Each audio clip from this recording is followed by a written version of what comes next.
Formal nang sinampahan ng iba't ibang kaso sa piskalya ang isang alias Richard Gonzalez, isa umanong matinik na swindler na nahuli ng San Juan Police. Nagpapatrol si Gus Abelgas.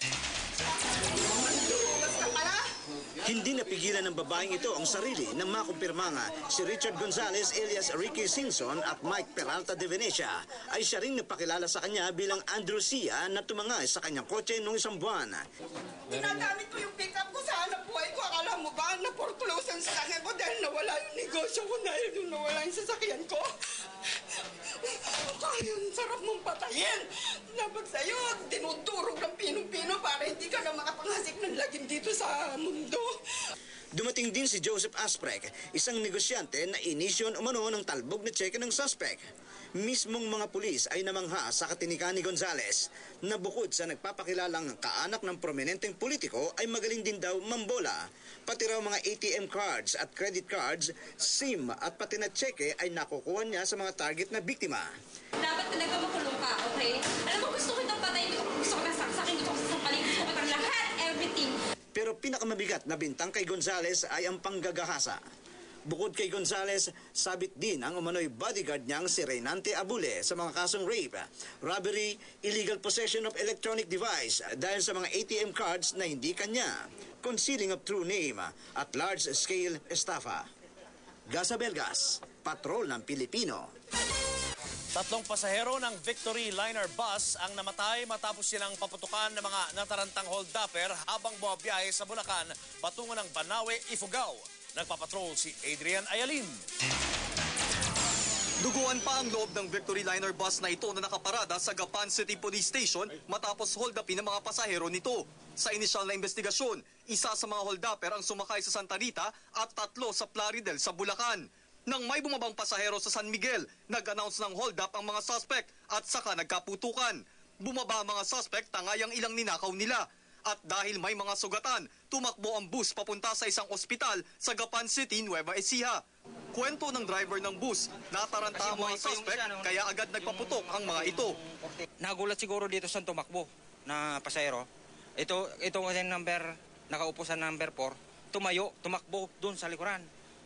3 pasahero ang namatay kasama ang isang dating Navy. Sugatan sa hita ang isang bata matapos patayin ang tatay niyang niyakap siya para hindi siya mapahamak. Baka pulis rin to, tirahin na rin natin, pak, gumanon. Tapos wala na, walis na.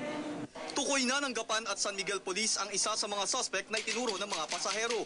May litratong hawak ang hepe ng Gapan Police pero hindi muna nila ito inirelease dahil tinutugis pa raw ang 4 na suspect. As soon as possible, mahuhuli natin ang ating mga suspected na hold-upper robbers ito.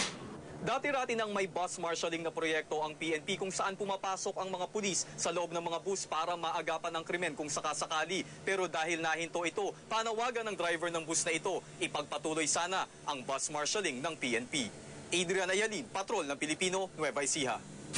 Hindi nakalusot sa isang concerned citizen ang umano'y pang-aabuso ng mga traffic enforcer ng MAPSA o Makati Public Safety and Assistance sa isang motorista sa Makati. Ipinadala niya ang nakunang video footage sa ABS-CBN News. Exclusive nagpapatrol si Weng Hidalgo.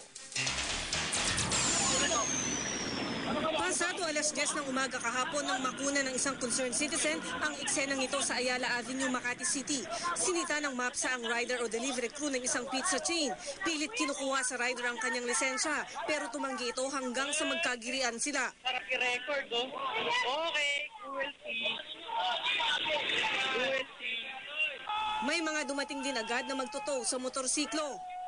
Kapag sinita mo yung isang motorista at ayaw ibigay lisensya, pinatoto talaga namin yan.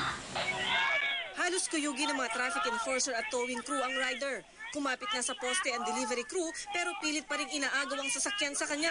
At ilang minuto ding tumagal ang agawan sa motorsiklo. Dito sa Paseo de Rojas nang galing ang motorsiklo at kumanan siya sa Ayala Avenue kahit na naka-red signal ang traffic light kaya siya hinuli ng mga traffic enforcer.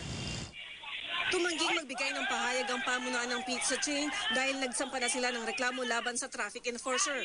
Kinilala naman ng MAPSA ang traffic enforcer na si William Fernandez. Iimbestigahan ng nila ang insidente bago sila maglabas ng aksyon kay Fernandez kapag napatunayang umabuso siya sa tungkulin. Kung halimbawa masuspindi ng 10 days, 5 days na without pay, kanya yung mga kasawalang, anytime po din silang tanggalin kung talagang grabe ang pagkakamali nila. Weng Hidalgo, patrol ng Pilipino.